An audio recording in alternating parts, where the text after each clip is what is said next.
রব্বুল আলামিন বলেন ইন্নাল মুনাফিকিনা ইউখাদিউনা আল্লাহ ওয়া হুয়া খাদিউহুম। জোরে জোরে বলুন সুবহানাল্লাহ। রব্বুল আলামিন বলেন নিশ্চয় মুনাফিকরা ইউখাদিউনা আল্লাহ, মুনাফিকরা মনে করে তারা আমি আল্লাহকে ধোঁকা দিচ্ছে। নাউজুবিল্লাহ জোরে বল। মুনাফিকরা কি মনে করে আমরা আল্লাহকে ধোঁকা দিচ্ছি। কিভাবে? মুনাফিকরা নামাজ আদায় করে, নামাজের মধ্যে আদব সহকারে নামাজ পড়ে না। তারা মনে করে কোন রকম নামাজ আদায় করলে চলে, কিন্তু এই নামাজের মধ্যে কোন তফসিল থাকে। মুনাফিকরা আল্লাহকে ধোঁকা দিতে চায়। আল্লাহ সাথে সাথে জানিয়ে দিয়েছেন যে মুনাফিকগুলো মনে করে আমি আল্লাহকে ধোঁকা দিচ্ছে, কিন্তু তারা জানে না, তারা বেয়াকুল, তারা জানে না তারা নিজেরা নিজেদেরকে ধোঁকা দিচ্ছে। মুনাফিকরা মনে করে তারা আল্লাহকে ধোঁকা দিচ্ছে, কিন্তু আল্লাহ বলতেছেন না, তারা মনে করে আমি আল্লাহকে ধোঁকা দিচ্ছে, কিন্তু তারা নিজেরাই নিজেদেরকে ধোঁকা দিচ্ছে। সুবহানাল্লাহ। তাহলে মুনাফিকের যে জ্ঞান ধারণা সেটা কি কখনো কি কাম্য? সেটা কি আদৌ কি কাম্য? তারা আল্লাহকে ধোঁকা। আচ্ছা বলুন, আল্লাহকে ধোঁকা দিয়ে এই জীবনে, কবরে, হাসরে, পুলসিরাতে, মিজানে কোনো পার পাওয়া যাবে? আল্লাহকে ধোঁকা দিয়ে কোনো পার করা যাবে? যাবে।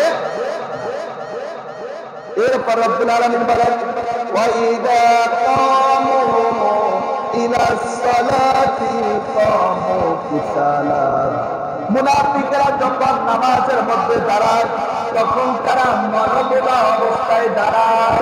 কি অবস্থায়? মনোবেলা অবস্থায়। তারা নামাজ আদায় করতেছে, আর ওই যেটা বলতেছিলাম তারা নামাজ আদায় করে মনে করতেছে নামাজে পরে যায় এখন বাসায় গিয়ে কি করবো, বা নামাজের মধ্যে দাঁড়িয়ে চিন্তা করে আজকে দোকানে পুরো মালটা বেশি বিক্রি হয়েছে, আজকে দোকানে গিয়ে কত টাকা ইনকাম করতে হবে, আজকে কি করতে হবে, নামাজের পরে কার ক্ষেত্রে আইন কাটতে হবে। নামাজের মধ্যে তাদের এই ধরনের খারাপ চিন্তা ভাবনা আসে কি আসে না? যেরকম আসে কিনা? নামাজের মধ্যে দাঁড়াইয়া কার কি ক্ষতি করবে, কাকে কেমনে ক্ষতি করা যাবে, নামাজের মধ্যে এসে চিন্তা করে মনোবল অবস্থা জুড়ে বলেন না। এই জন্য আল্লাহ